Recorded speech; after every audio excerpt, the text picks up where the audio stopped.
All right, Coast to Coast Combat Hour. This is the one after UFC 245. Ed Carbajal here, as always, with Matthew Hawkins. Returning this week, we have our special guest, Ray Robles, who's helped us getting a lot of interviews this year. Matt was at the event this past weekend. So, what's up, Matt? How you doing? Survived the quick Vegas turnaround. Always fun, always exhausting, especially when there's good fights. Makes it fun. I was actually gifted a hell of a pair of seats for the fight right before the event, which was unexpected and made it a special experience, even for somebody who's been to as many as I have. But yeah, just fun. I know we're going to get into that. We got our guest Ray here, who just came back from Vegas last weekend, right? Working a show out there. Yeah, I did the Amazon Web Services replay corporate party, and Oh, wow. they turned it into the Intersect Music Festival. So I had I was working with Foo Fighters, Beck, Casey Musgraves, Anderson .Paak, and a lot of their art installation game things that they had out there. I was lasers and pyro and special effects on, so it's pretty cool. Keep forgetting you're a rock and roller. 13 days out there. Yeah. I've heard you mention that a ton, and we've never really talked about it. But what exactly do you do for that? We don't need to go too deep, but what exactly do you do? I'm a production manager for the company. So if you have let's say an artist we'll use for instance the UFC. UFC comes up and they say, hey, we have this show going on. There's a production going on. They talk to our producers. They sell them a package saying that they want to include lighting, not lighting per se, but lasers, pyrotechnics, CO2 effects or confetti or anything like that. So they talk to me. Between myself and their team, we kind of figure out what the arrangement is, what exactly needs to happen. I advance all the gear, make sure that my team has it prepped and ready, make sure we're all on the same thing, get all powered and everything situated, get them onto site for whatever show it is, like UFC, set it all up, run it, break it all down, pack it up, and take it to the next thing. Cool. That's dope. Yeah. So, did you get a chance to you caught some of the fights over the weekend, Ray? Yes, I did. The card was actually, online there's a lot of negativity about the card. I feel like there's people saying it was a boring fight. It was long. I mean, I'll say that it was a little bit long. And Matt, you were there live? Yeah, I was there live, and I got there. I got there about 3:00. The first fight started at 3:15, and it didn't end until almost 11. So it was bordering on almost an 8-hour event, which I tweeted out. I tweeted out kind of a joke. I mean, I literally had the beer vendor in my aisle sitting in the aisle next to me, threw his hands up in the air and basically said, "Screw this." I'm after about 7 hours of walking up and down the aisle selling beer, he was done. Yeah, that was rough for me. I mean, I got to stay up late and watch the press conference and stuff, and I do that 7 takeaways editorial for every event. So that one, I didn't get to bed till 4:00 in the morning that night just because of how long that went. But I feel like it's funny because for us as MMA fans, how many times have we done this fight is on, now we're going to turn around and watch some Japanese card, ONE FC or something like that. No problem, no hesitation. But if that one card runs real long with a lot of decisions or something else, and we're like, this sucks, we can't do 8 hours in a row, Yeah, that was a tough one though. Yeah, I mean, luckily for the card that there was some spectacular knockouts, some highlights, so it kept going. You didn't feel like when you were in the event this is super long until kind of the end when you saw. It pretty much kind of hit me about after the second main card fight, the Marias Aldo fight, when you're going. We got most people thought that the last two, the Holloway Volkanovski and Covington and Usman would likely go the 5 rounds. Yeah. And then once the Nunes fight went 5 rounds, you're kind of just going, holy hell, this could turn into a marathon. But I mean, that's just to complain. It's West Coast. And when you're sitting in the arena, it's a little different. When you're at home, you can get up, stretch, go walk, you're invested in more in the arena. So, but the night was great. Prelims were really exciting. Brandon Moreno, Kai Kara France, was one of the highlights of the night. A back and forth war between the two guys, both 125-pound flyweights, a division that's still in limbo in the UFC. But I've been critical of that division historically. I've never been huge on that small of male fighters. But I can't complain. You get guys like Horiguchi and some of these other guys who really go in there and throw it down. Both of those guys deserve to be fighting on the top platform in the world. It's a tough sell. I mean, it's I always see that stigma for a long time in MMA when you see a dude walking in weighing 125 pounds, and I'm looking at it like, God, I got like 14-year-old kids in my gym on my competition team who are fighting at the 140 mark, so they're heavier than these adults by 20 pounds themselves. That people feel like, I could take them. I think it's that stigma of like, if they're big, then they're badass. The heavyweights are always the larger fighters are always there because people feel like the smaller guys, like I could take Cejudo in a fight because he's so tiny or whatever like that. But I mean, those guys are beasts. I mean, I've seen a lot of 135ers, 125ers in person. And those guys, they're tough. I mean, they cut to that weight. That's what they weigh in at. They're fighting at about 145 themselves, so they're still not off that. I mean, they're talented fighters. But I agree with you. I think it is kind of it's difficult to sell. I think I mean, you see a lot in the women's division too. Like the fighters, the smaller fighters, it's hard to sell them as world beaters when anybody feels like I could pick that 5'1" person up and shake him like a kitten. So I feel like that's the thing that guys are like, come on, get out of here with that one. Yeah, actually, one of the fights that was, I think it was a Fight Pass prelim, Brandon Moreno's fight that he won. I forgot what was the name of his opponent. Kai Kara France. That's the fight that that's what we're talking about here. Yeah. That one's the well. I was messaging you about the echo we're getting. I don't know if you close. Somebody's got a YouTube window open, and I'm getting feedback on the echo. Yeah, no, that fight was definitely one of the ones that I think they even said during the broadcast that it's it's one of those fights that reminds you of why the lighter guys are fun to watch.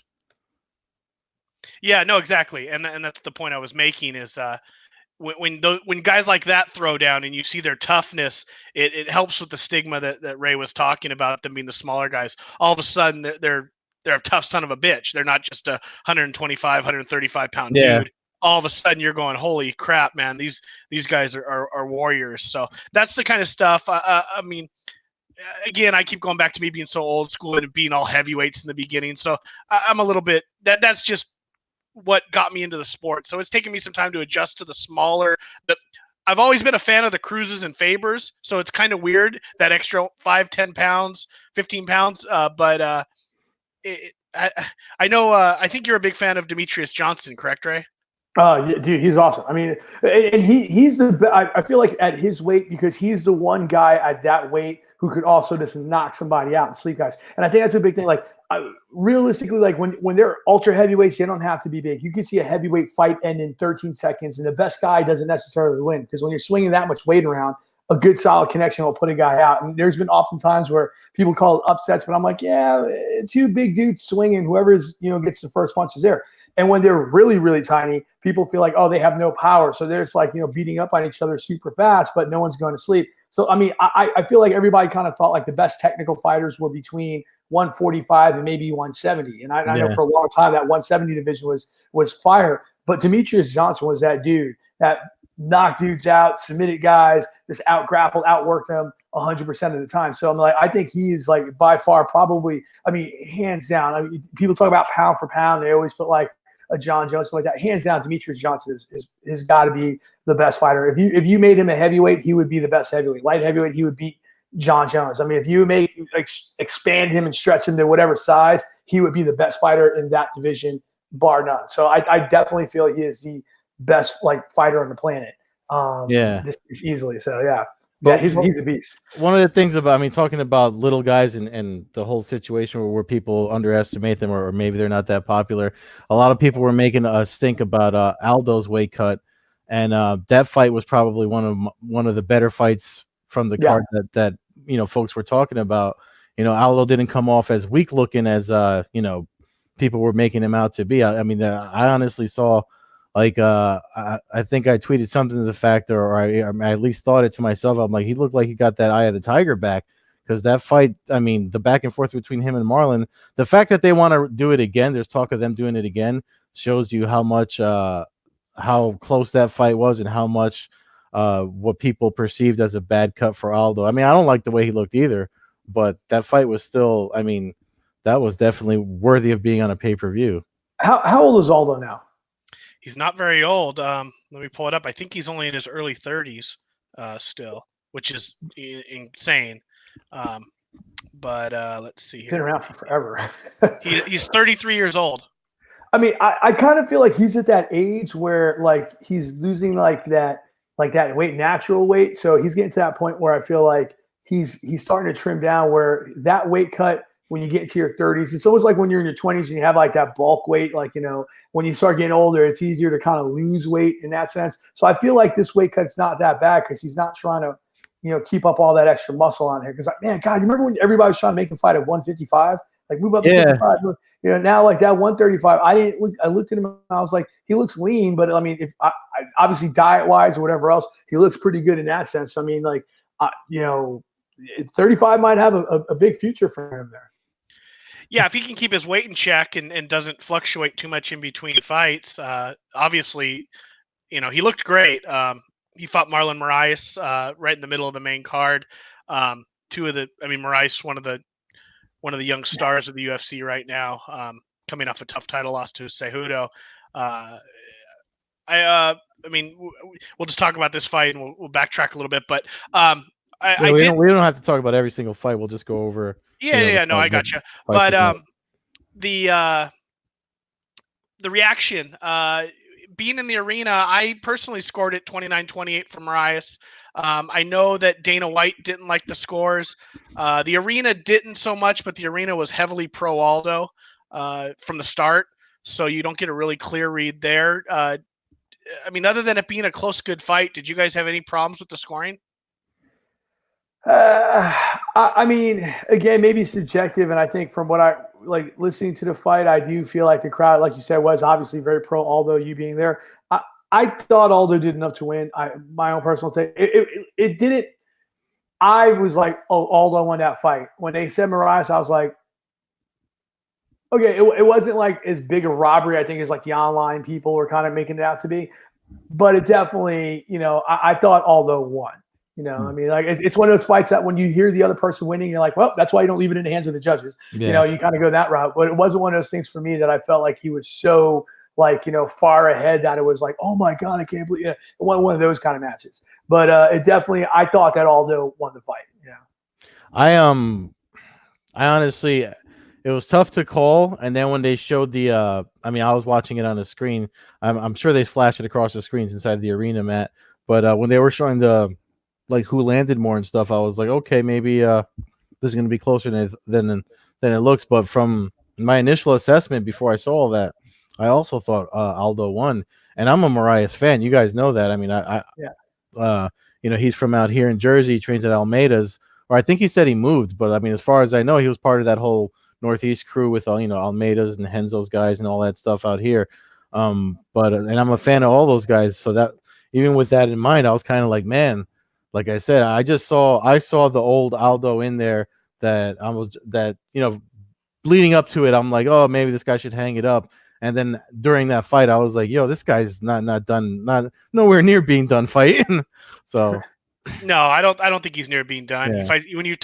I always get confused when fight fans want to try to knock somebody into retirement when they're losing to like top 3 ranked guys. Yeah. If you lose to the top 3 ranked guys, you very well might be the 4th ranked guy in the world. So I don't, obviously if brain trauma and injuries start adding up, that's a whole different story. But losing decisions to guys and stuff, keep fighting. If he's good at the weight, great. If he wants to go up to 155 and maybe finds a fight with Connor out there or something, floating around for him, then good for him. But just a couple other notes from the prelims that really jumped out. Matt Brown returned, avoided some early submission attempts by another veteran, Ben Sanders, and then crushed him, kind of the way I thought the fight would go. Did you see that fight, guys? What was Sanders trying to do? I know it's like a triangle, but he has his arm involved in it. It just seemed like, I don't want to.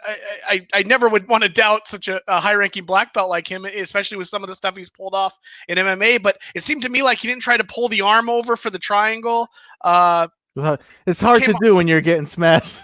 Yeah, but he wasn't getting smashed at that point. This is early in the fight when they're both dry and he takes him down. He pulls guard and basically throws him into an instant triangle attempt or something else he was trying to do there.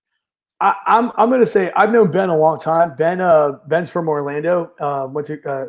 Started training at the Gracie Baja here. Moved down to South Florida to go to what do you call the spot? American Top Team. And now he's still ATT, but he does a lot of stuff with is it Henry Hooft is his coach, and obviously Eddie Bravo. He does a lot of the 10th Planet stuff. Ben's a buddy. I've known him for years. We worked in the same like bars and clubs in downtown. Hung out a bunch. Super nice guy. And again, I know you talk about like guys like they're losing fights. You never want to be like, it's time to hang up.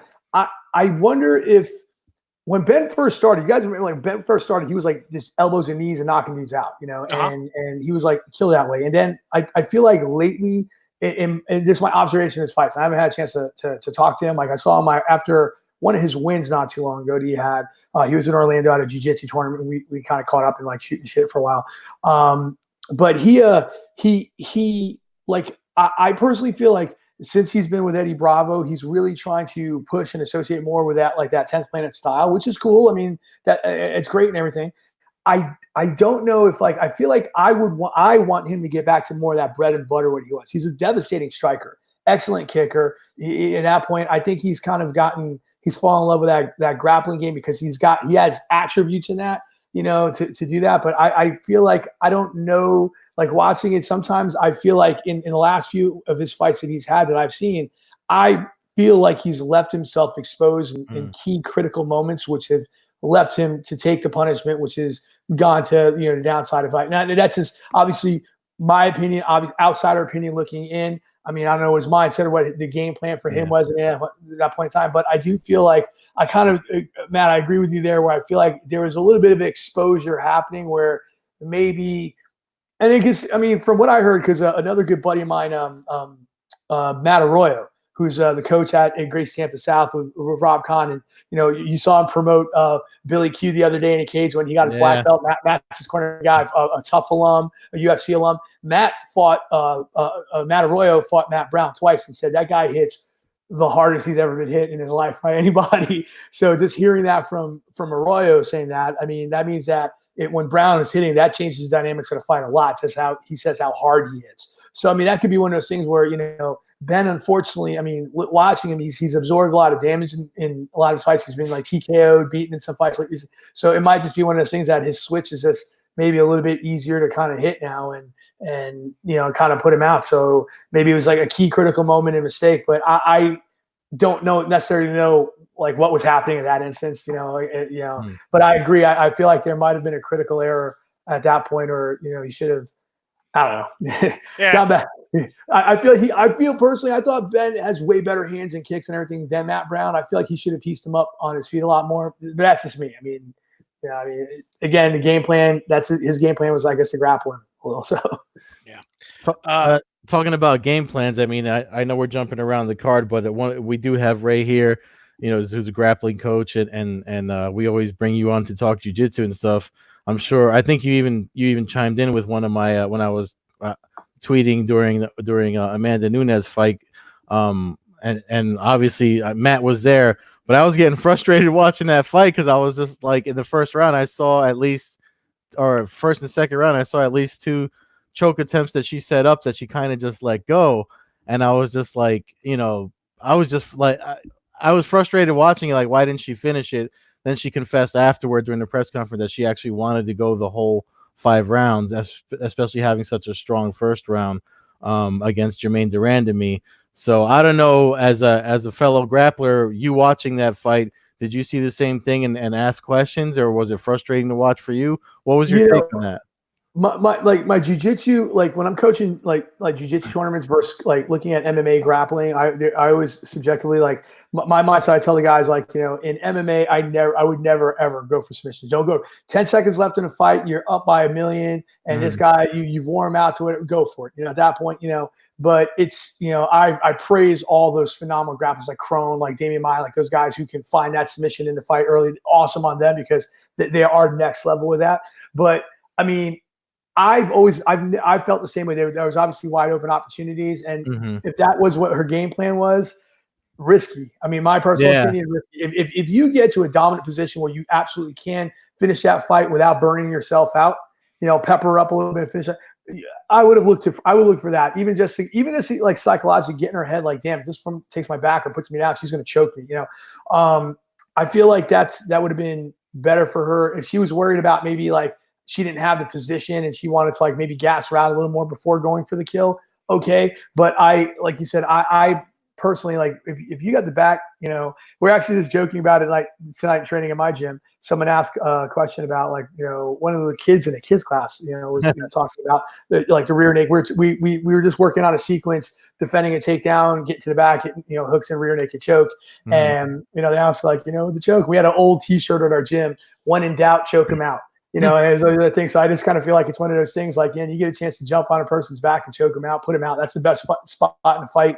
Put them down and choke them, punch their head a bunch of times. I don't know why certain people feel like they want to go away from that. I mean, for Amanda Nunes, I know people always do the what if game with her as a fighter, talking about, oh man, she blitzed Cyborg, she blitzed Ronda, she blitzed, everybody, she's just dogging everybody. Yeah, but can she last 5 rounds? Yeah, I've always laughed at that from MMA fans, because if I can knock you out in 10 seconds consistently, why the hell do I got to go 5 rounds? I'm gonna go relax until there's nothing that says like they're prize fighters. They're trying to win a prize for fighting. It's not like defending honor or holding off the hordes from taking over your country. I'm not here to try to make money on this, so I'm gonna knock you out, put you out fast, get a highlight reel, and be able to hit the bar early. I mean, it's like a dinner time. So I'm surprised that she didn't try to like finish her there. Okay. Risky, because you never know. How many times in MMA have we seen a person completely up coasting, and then next thing you know, that person turns around at the end and hits them with that one shot, and Shoney Carter's them. Yeah. No, when she admitted that at the post-fight presser, I was like, okay, now I'm not so bothered by it. But like you said, man, I mean, I honestly, I mean, I'm 3 hours ahead of Matt. Like, it was already starting to get late, and I was just like, come on, like, because obviously the other 2 ones went to to the judges and stuff, and I was just, or sort of, not really, they went to distance almost, but I was just like, damn, man, like, come on, like because she sunk in an arm triangle and let it go and kind of did knee on belly on her in the first round, and I was like, what are you doing? And then obviously she took that up kick, and then that weird triangle attempt that she got her head squeezed in. Because she said in the post-fight presser, she was like, yeah, it looked worse than it did. It wasn't bothering me at all. So I'm just like, all right. I mean, still, but you look like that up kick, jarred you a little bit when she got caught with it, and then everyone was getting excited for that armless triangle or whatever Jermaine Durandamy tried to do. But I just was curious as your take on it, because I know you and I were kind of like are liking each other's tweets during that part of the fight, but I was just like, man, I don't know. What was the vibe in the arena, Matt? Well, my take on it is that Amanda came out, stormed her, used up about 90% of her gas tank in the first round, punching a lot of elbows and shoulders and a lot of blocks on the ground. Tried a guillotine choke, tried a head and arm choke. Seemed to me like she was pretty tired after that. Again, I got a different perspective. I'm just catching small glances on the screen and, just trying to read the fighter's vibe from as close as I can. It seemed like she was really tired to me. And once you passed about the midway point of the second round, seemed like we kind of turned into a little bit of lay and pray on her part. In the second round, she took some big shots. She almost got knocked out by a flying knee. So she showed her chin. I didn't know that she was going to be able to go 5 rounds. If she fought like that against somebody like a Holly Holm or somebody who has some decent takedown defense, I think Durandamy might have the worst takedown defense I've ever seen in a championship fight in the last 17, 18 years of MMA. But I mean, she literally didn't stuff. I think she stuffed maybe one takedown attempt, and that might have even ended up being taken down again 30 seconds after she stuffed it. So if she fought somebody bigger like a Holly Holm and didn't land that big knockout punch, now the whole fight would have been different. She probably wouldn't have taken down Holm. I mean, they fought, so we can kind of look at how they went at it. But if Durandamy could have fought off a couple of those takedowns in the late 3rd, 4th, 5th round, I think the title was there to be taken. I think Nunes was slightly gassed, and she can say she wants to fight more rounds, but like Ray said, that's not there. I mean, that's cute to say when you go after you've gone 5 rounds. Yeah. I don't think if she would have won by 30-second knockout, she would have went to Joe Rogan and said, "I'm kind of bummed I didn't go 5 rounds." I mean, that's just the truth. So, but a big win for her on the prelims. Irene Aldana got a big win over number 2 ranked Caitlin Vieira. So that might be her next opponent. We'll see what happens. Aldana came in ranked 10, so it'd be quite a jump for her. But when you knock out the number 2 contender, you jump up in a division where Nunes has basically cleaned house. Also, then moving to the next championship fight, Volkanovski pulls the upset off of over Max Holloway. Dominant decision win, at least on the scorecards. Not the most. I mean, there was a lot of punches thrown. It was a tough one in the crowd to judge because they were both throwing punches, and it's hard when you're watching on TV. It's much easier to see who's landing strikes. The downside on watching on TV is you get a little biased commentary, so I'm not sure what the announcers were coming across saying. Sometimes they'll jump on a fighter and really ride them out and lead them. They're really dominating. But that's a good thing about watching it in a bar. You don't hear all that. That you kind of get it because you get the great view. I mean, as long as you don't have some moron, yelling in your ear. But twist his dick off. Yeah. Oh, we got that about 15 seconds into the event on Sunday. But anyways, someone screamed that in the Nunes fight, I think. Oh, amazing. But yeah, Volkanovski, Australian champion, big for that part of the world now that they got him and Israel. City kickboxing, yeah. I mentioned to Ed on the last show that if it went to decision that I could see Volkanovski winning. Obviously, he won the fight, so it really wasn't any controversy. But we're already seeing what we talked about, there being a rematch in Australia, likely in a huge stadium to sell that fight. And I'm sure Max wants the title again.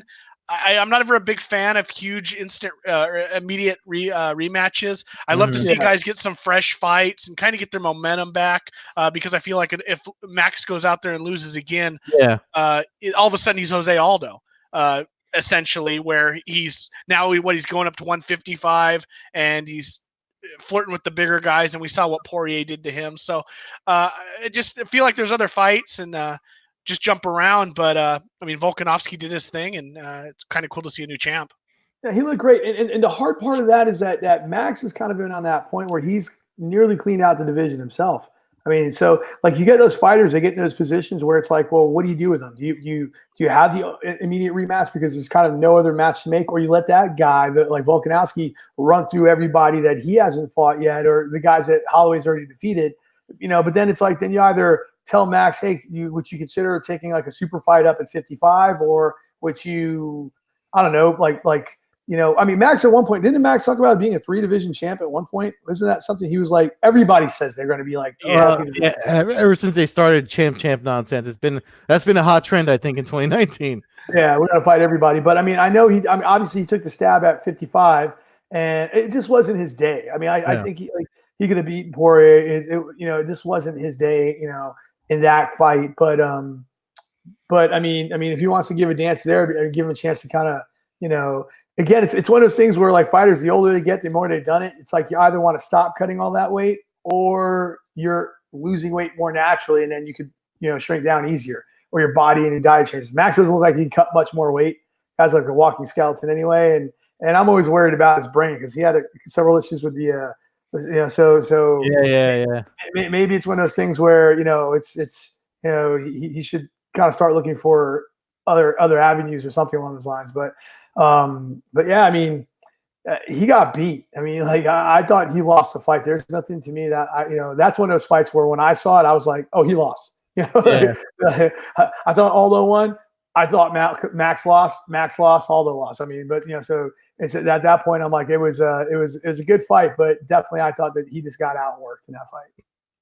I'll just throw this out there, and he'll have some size on Holloway, but not a ton. He'll have some height. But what about a 155 fight with Nate Diaz? Nate will maul him. Nate will maul him. You think he'd maul him? Yeah, and it's funny. I don't think like from one of the last times I heard, and I don't speak for anybody, even though whatever. I don't know if Nate wants to cut to 55 anymore. Like No. I No, think he probably doesn't. It just these seems like guys, stylistically that would be a fun fight. it would be a fun. Like yeah, you look at those things, it would be a fun fight. I would like to see Holloway go 55 against Conor. I mean, like, hey, if we're doing it, let's do it. You know, let's throw hands. It's just, I mean, kind of one of those things. You know, I think he'd have a good scrap with him. You know, I definitely think that. I feel like there's more fights at 55 for Holloway than there are for him at 45 right now. You know, it should be fun. So, Plus Billy. the thing with the history he and having Connor and the eyeballs and asses and seats that they would get. I mean, obviously that's one that's got to get done. They're 1-1 against each other, so I have a feeling we're going to see that. We'll probably see that maybe in 2020, maybe in July. You know, international. Oh, you're talking about Diaz? Yeah, Diaz and Diaz, Connor. Yeah. No, that'll probably be one that'll eventually happen.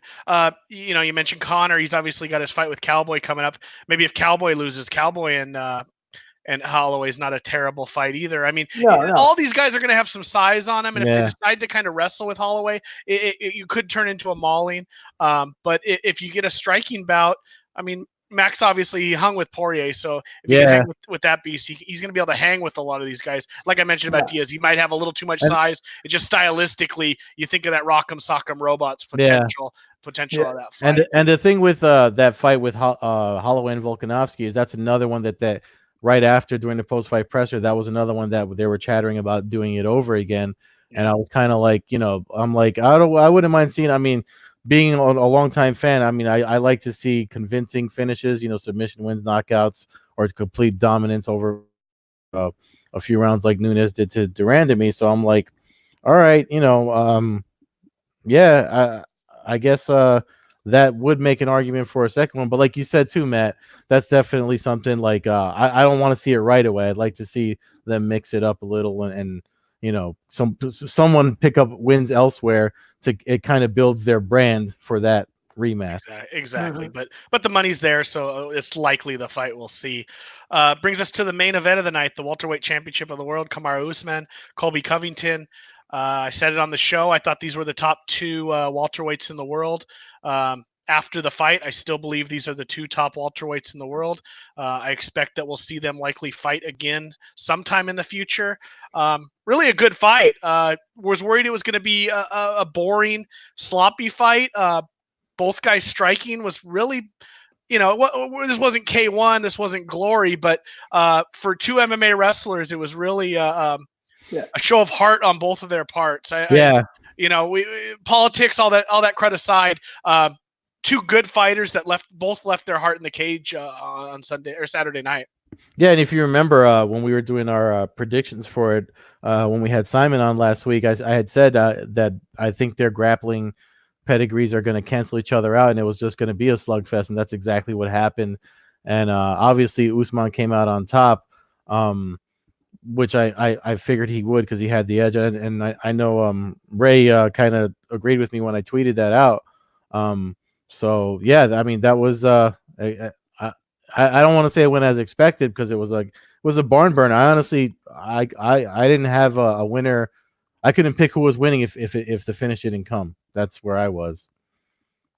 I saw it. I mean, it pretty much I think went by the script. The X factor. I mean, this fight was a fight based on X factors, and we talk about. I mean, I think in the MMA community we were talking about it, and other people like. It was one of those things where we knew the wrestling was going to be solid. You know, we knew that wrestling was going to be rock solid. You know, we knew they were going to be there doing that. So, and like you said, it's going to cancel each other out. Usman had a definitive striking advantage, I think, in that fight. He's stronger and anything like that. The big X factor was, could he keep his and we talked about this in the past about other fighters and stuff like that. I'm not a fan of that. It's going to sound weird.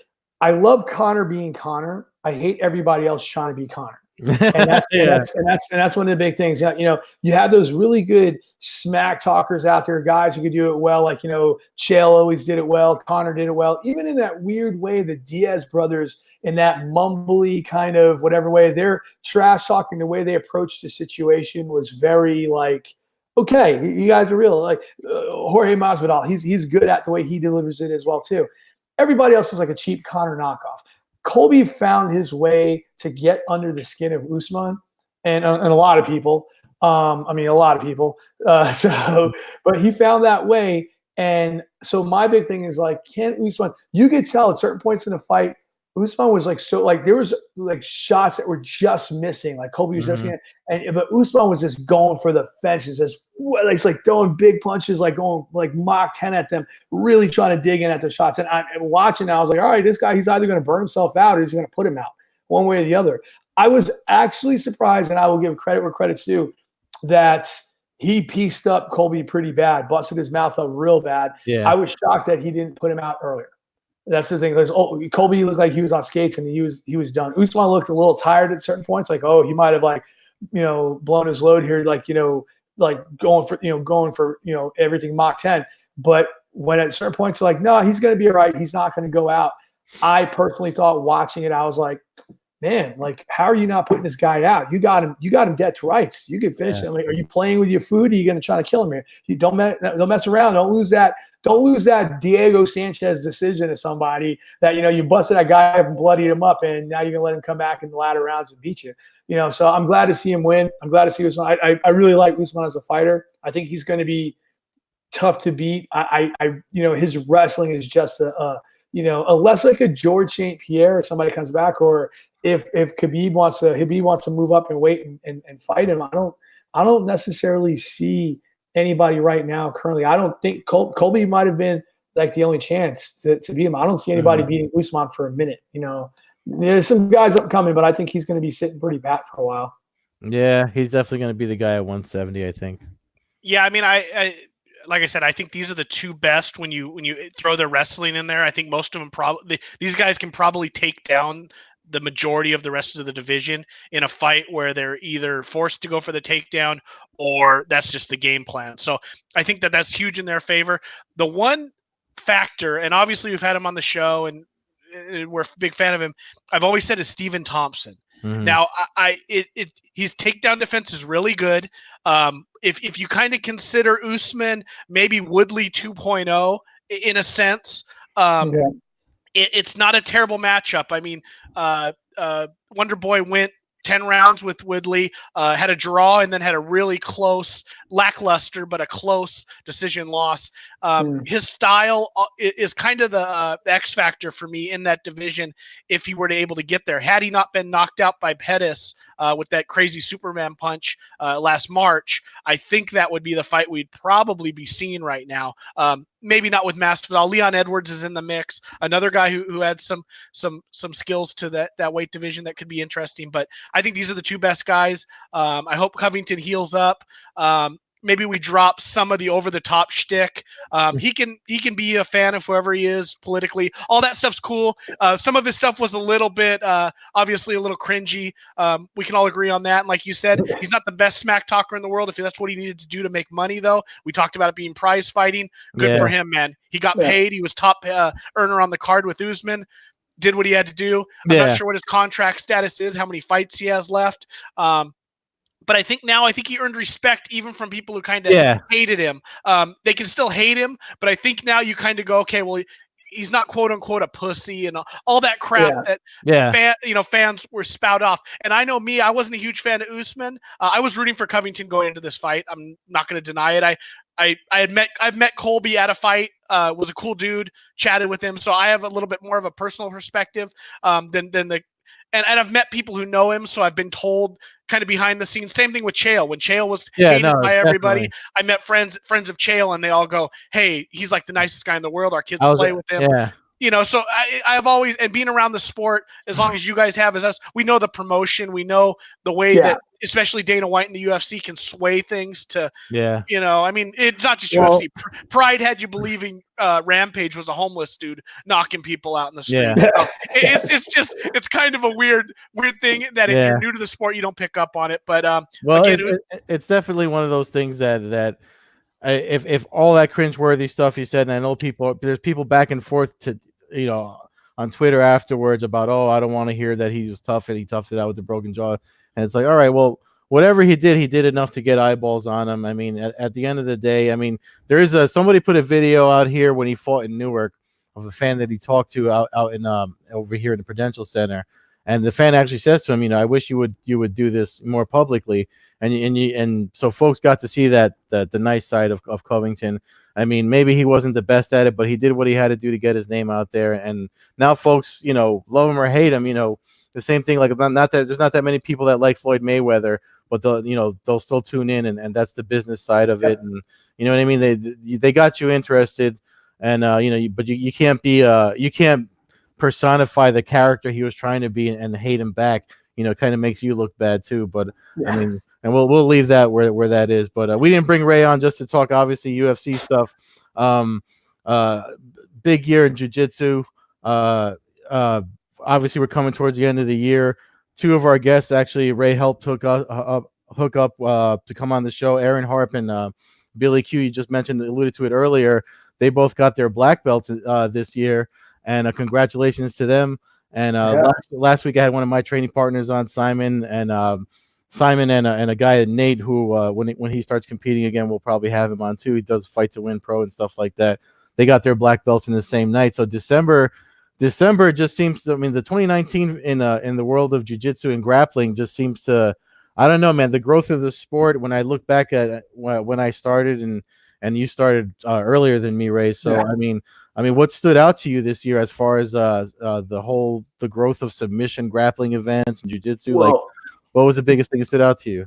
Obviously this year you're remiss if we don't talk like ADCC. This year's ADCC was phenomenal because it was definitely like several massive things happened. Like the rise of the black belt killer Nikki Rodriguez out of the Donna Her Death Squad gym there, Henzo's. A blue belt at the time. A lot of people are like, oh, but he was a college wrestler or something like that. He's like, yeah, he's only been training jiu-jitsu for like a year and a half or something like that, and a couple of years or something, if that, beat, Muhammad Ali, he beat Orlando Sanchez, beat Cyborg, silver medaled in the heavyweight division, plus 99 kilogram category in his first ADCC, which is hard.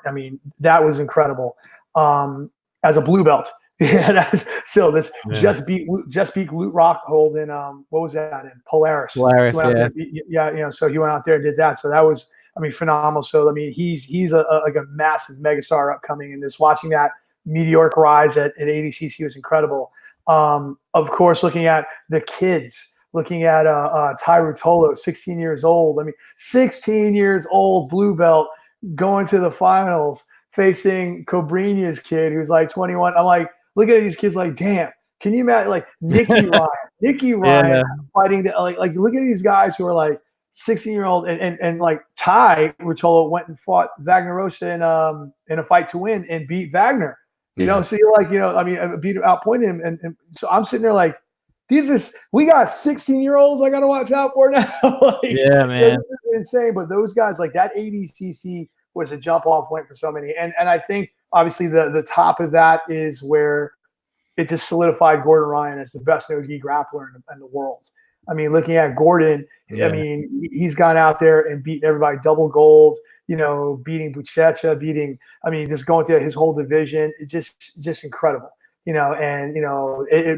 his under 99 kilogram category, and then doing the absolute, winning that, setting up that super fight if Galval decides to stay around for the next ADCC coming up in a couple of years, setting up that super fight if he takes it. But man, that is, to me, it's incredible watching these young guys between the age of 16 and 23 just revolutionizing the sport and submission grappling, beating all these top veterans or guys that we've known who are either MMA stars or former champions and stuff like that in the IBJJF and other stuff coming up. Looking at Gordon had a great run winning his match at Quintet Ultra this weekend again. The guy's just been on a tear.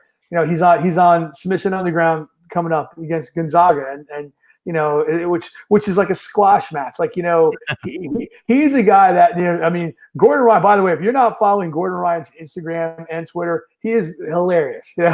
His girlfriend, everything like that. He's hilarious because you talk about that Conor-esque trash talking, but here's a dude that does not lose, and he's doing it, so you just got to look at him like, damn, I guess you could talk that much trash when you have that many wins under your belt against top grapplers, but I love the fact that not only are we seeing the young talent coming up in submission grappling and BJJ, you're also looking at events turning around, and there's an influx of a lot of promoters who are doing it right, between Fight to Win, between how ADCC and Seth Daniels got did the production on that, how the Quintet, how Polaris, how all these stars, Submission Underground. There's a gentleman named Alex that I've met and helping him out here in Florida, who has a great event you should look up called Substars. It's a phenomenal event. He's awesome. He's actually talking to me. I mean, I don't want to spill his beans because I'm not at liberty to say what he has coming up, but he's got some top line grapplers. He's put together some great matches. He does those tag team matches. Have you seen those? Yeah, I love them. Awesome. I love them. They're on Submission Ground this weekend, actually. Yeah. Yeah. So he does these tag team grappling matches and stuff like that. I mean, he's doing there's so many great events that are now kind of in the pipeline and great young grapplers out there that I think that the money to be made in submission grappling, which is why you see, I think, I don't know if it was you guys or somebody else, that somebody brought up why we see, it might have been on the MMAC Underground, someone said about why are all these jiu-jitsu players coming in now later into MMA? You see these guys who are in their late 20s, early 30s. And I'm like, well, they're out there chasing the prestige of winning those IBJJFs and stuff. But there's also guys who are going out there making 10, 20 grand now a weekend to get into an event and win. So it's like, hey, you're telling me that I don't have to get beat up and do all this I could grapple so that it's not like that multi-million-dollar money, but if they parlay it like a Gordon Ryan parlays it into DVD sales and seminars and private lessons, all of a sudden, Gordon brags about he's a millionaire, and some of those guys make a lot of good money out there. I mean, they can make substantial cash in these events. So it's been a phenomenal year in grappling. I'm looking forward to seeing what's coming up next year. Next year, ADCC trial in November, the first one, North American trial. I'm going out for it. I'm going up there and be like, what the hell? Why not? Let me go out there and try it. I've been talking about doing it. It's one of my grappling bucket list things, just to have ADCC. Maybe the universe smiles at me that day and I get super lucky and beat Craig Jones and make it to It's funny you say that because the other black belt from my school that got his black belt this month, Nate, said he's young, and he says why the hell, he said screw it. I mean, he's competed enough in his life. Why not? He said I'm gonna do it also in 2020. That's his goal. So I'm looking forward to it, man. But yeah, I just feel like when I just in reflection, when I look back at, even to find a place to train was so hard when I started, you know what I mean? And now my instructor always says it when he does promotions. Now you can throw a rock and hit a jiu-jitsu school, versus having to drive an hour or over an hour to get to someplace decent or legitimate to train at. So it's just been a crazy year. And I just feel like I don't know about you, but between with Aaron and Billy and the folks that I know around here that got their black, I'm like, December, something about this December is like a lot of people got their black belts this month. It's the end of the year. It's always that winter belt ceremony because technically I'm looking at the date, December 17th. So I got my black belt December 20th, 2014. So I'm coming up on that 5th year anniversary right now. So it's like, it's awesome. You think you've done something for so many years. It's always that good end of the year kind of thing. There's been a lot of phenomenal. Yeah, I see a lot of my friends' gyms all over Instagram and different things. I'm seeing people get promoted, and there's been a lot of big promotions and happening, which is always killer and amazing. Especially see those next level of black belts get out there. Just the IBJJF No Gi Worlds just happened, and we saw some phenomenal young grapplers win out brown belt absolute division and get promoted to black belt, and see some beasts. So, I mean, there's a lot of young, talented, great, phenomenal grapplers that this is a time of year after a bunch of events and training. This is their year that they're like, you know what, you've made it, you've made your mark. Here's that belt. So pot of beans to all of them. Congratulations. Yeah. So that's good, but I'm looking forward to seeing a lot of them, man. There's a lot of great upcoming events. There's a gentleman I was mentioning before. I just literally talked to him. I was out with my team this weekend at a tournament, a Newbury tournament, coaching a bunch of my team out there. Got my kids did well. They're doing awesome. Gearing some of them up for PANS in California in February. Mm-hmm. But what do you call it? one of the guys out there I talked to, Dan Martinez, he was telling me about his year, how he was like a last minute replacement to go do ADCC, and he bumped up a weight class, fought Vinny Magalhaes because he came in second in his division. Yeah. And then he went out there and just won the Combat Jiu-Jitsu Worlds. Eddie Bravo's staying at middleweight. So I was talking to him, and we were reflecting back in the year in grappling. I'm like, dude, Dan, you've had a monster year. He's like, dude, yeah, he's awesome. I got you. Chalk Tacky, he's super cool. But yeah, I mean, there's been a lot of great events, a lot of great things. Between Combat Jiu-Jitsu really coming on strong. I've appreciated Fight Pass. I mean, I'm not a Fight Pass subscriber, but I appreciate how my friends who have it are in the Flow Grappling and stuff like that. Looking at watching the events, like all those quintets of Polarises, all those major events are out there. There's a lot of awesome events, and I'm loving how it's really shining a light where people are really focusing on wrestling and jiu-jitsu again, because I think it's still, no matter what, as you're talking about, oh my gosh, why did I forget her name? Nunes opponent. Jermaine Durandamy? Her takedown defense is awful. Energy too, by the way. So that transition to be able to do that step over, So I feel like, it's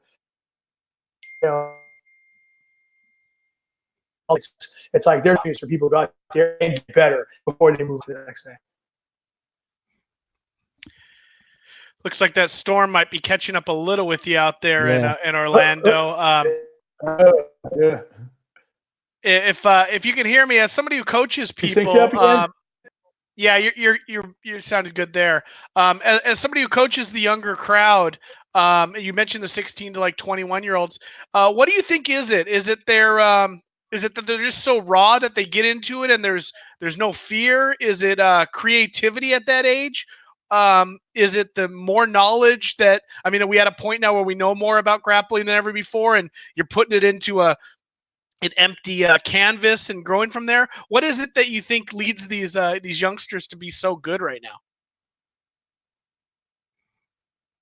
now? Did we lose him? Well, we may have lost him on there, so we'll see if he comes back. If he doesn't come back, but just obviously want to wish Ray a happy holidays and a happy new year. This weekend of MMA kicks back up. Actually, we just keep on the submission thing. We got Submission Underground, as it was mentioned. This is it Saturday or Sunday night? That's Sunday. We got. Obviously the weekend's pretty. We should probably talk about Bellator, see if Ray can come back. But we should probably talk about the upcoming weekend stuff. Oh, there he goes. Hello. You're back. So I don't know if you heard the question. Since I got you back here, I'll ask it. Hey, I was asking, as somebody who teaches the younger generation of fighters like you do. Can you hear me? Yeah, we're losing you, Ray. But so we got Submission Underground on. Okay. I'm back. Yeah, that moment passed. Now we're. Oh, okay. Yeah. Okay. So what do you think it is about the young generation?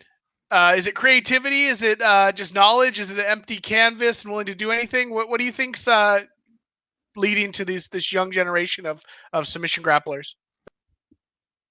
Oh man, that's I to say that maybe it's a combination of what do you call it? Coaching. I feel like there are certain people. Jiu-jitsu, I feel now has become such a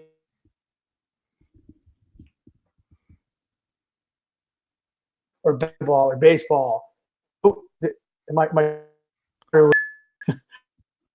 No, you keep breaking up. Yeah, we're fading out of there a little bit. We might have to save that one. Can you hear me? No, let's. I can hear you perfectly. Yeah, so we'll. Okay, you're breaking up. We'll catch up with that on the next time. But we're gonna move on real quick. Just the action for this weekend. Friday night kicks off the support for the troops card for Bellator Hawaii. That again is Friday night on Paramount and DAZN.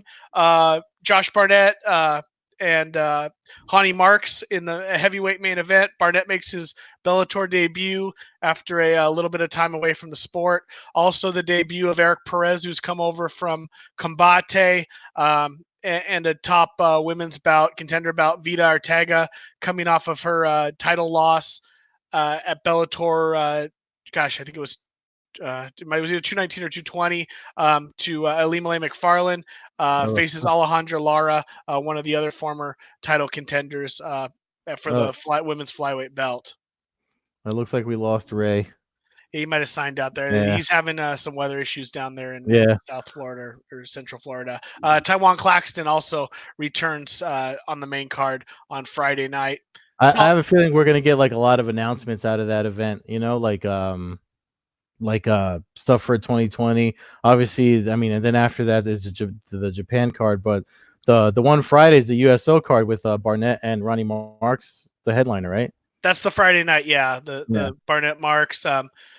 And then Saturday, I think you're right about getting a lot of announcements. Saturday, move in. That's the Elimele McFarlane headlining in her home state of Hawaii against Kate Jackson.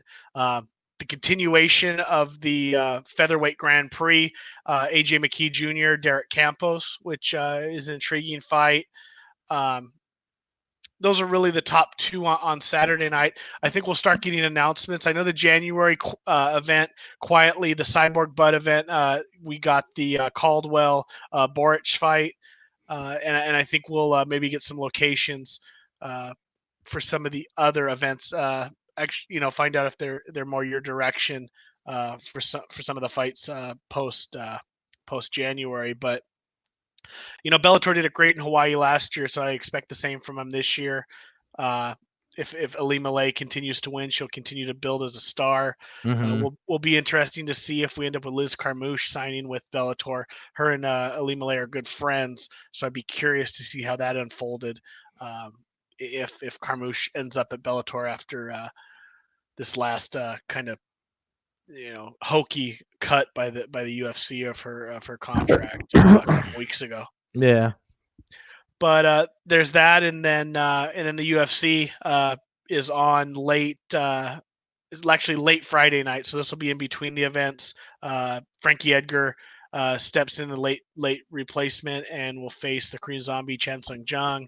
Volkan. I think we got Ray back. I don't know if he can hear us though. He still looks choppy. What's up? Oh my God! It's good.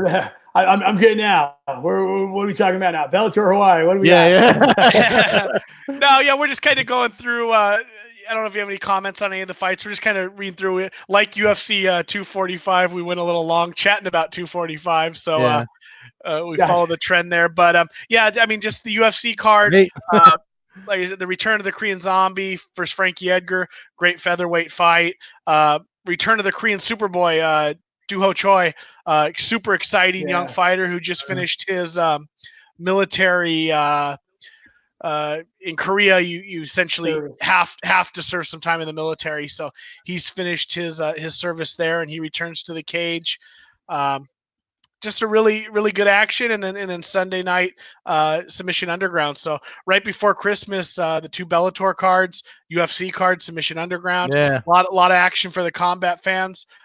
There's also a boxing match this Saturday night. So Ray, really quick, what's your opinion on Gilbert Burns being so goddamn? It's like every other week. Well, him and Gordon Ryan pretty much, right? And Craig Jones, I guess we might as well throw in there too. The whole month of December, they've competed in almost everything that's high profile. Every week, yeah, they've been awesome. But actually, don't sleep on one guy that I was super impressed with was Sean O'Malley. O'Malley had a great quintet and stuff like that. Yeah, he did awesome in quintet. I was like, damn, look at him. But yeah, I mean, Gilbert Burns he's tough. Gilbert is super tough. Like he's one of those guys that, and he's one of those guys that you'll see certain people excel in certain areas. Like Gary Tonin is doing well in MMA right now.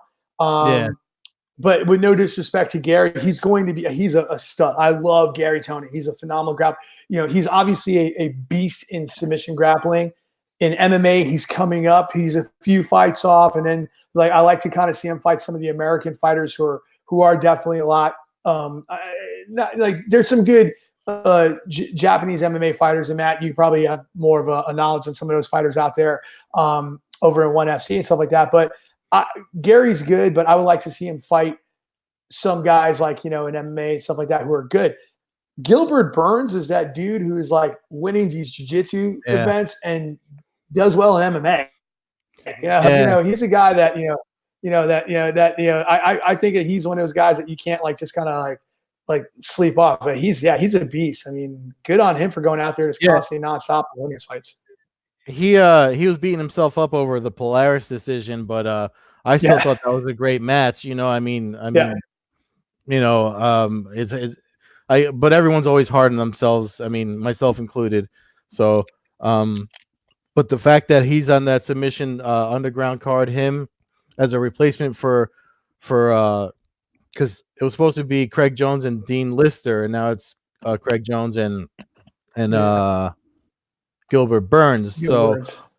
Initially, who did you think would have won if the fight didn't fall through, like between Dean Lister and Craig Jones? I mean, because I feel like Dean Lister is like I don't want to say the original leg lock guy, but he's like the old school one of the guys that I would say Dean is the original leg lock guy. And here's the thing about Dean. I mean, why it was so massive that Barnett tapped him out and he lost to somebody else, obviously. I don't see like Craig's best way to finish him would be leg attack. You're not finishing Dean Lister with a leg attack. I mean, even at this age, his age now, you're not finishing him with a leg attack.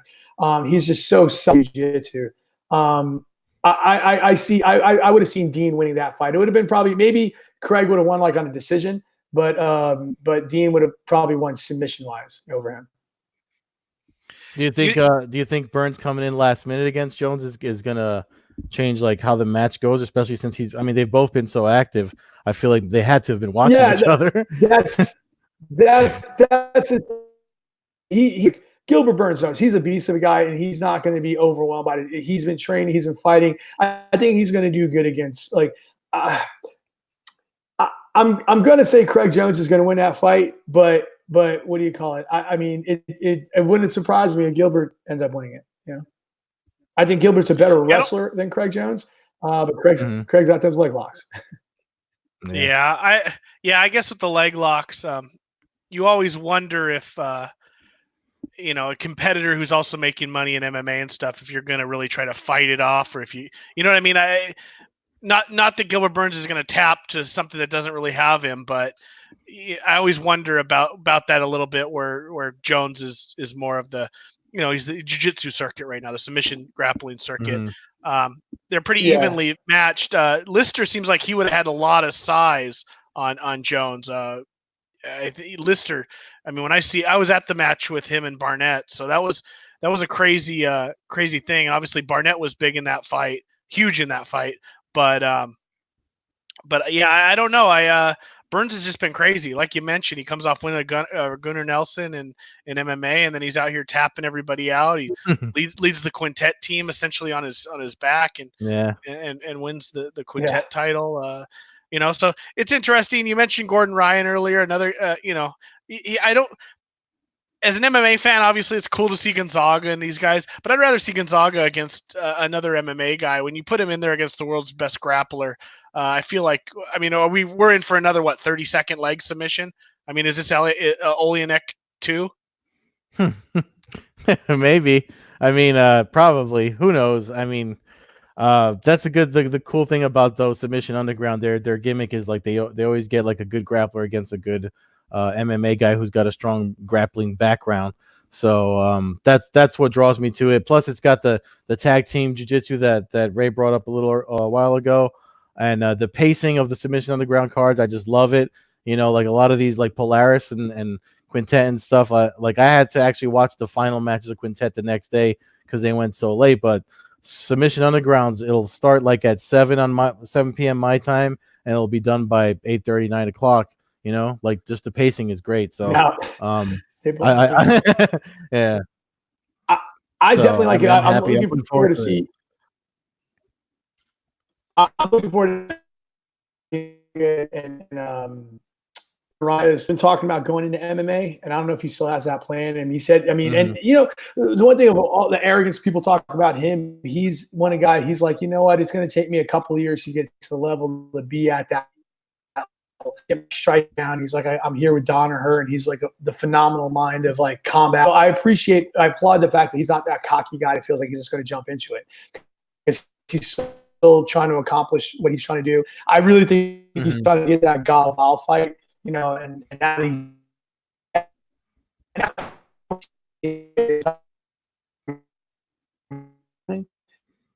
so he's a good jiu-jitsu black belt too. He's, you know, good.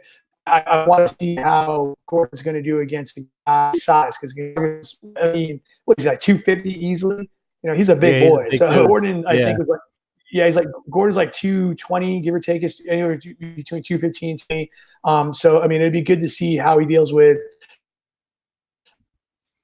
a big grappler of that size who has MMA experience, kind of knows how to get close to the wall, you know, that kind of stuff like that. So those things are, you know, that'd be fun to do. So I'm looking forward to seeing how it pans out.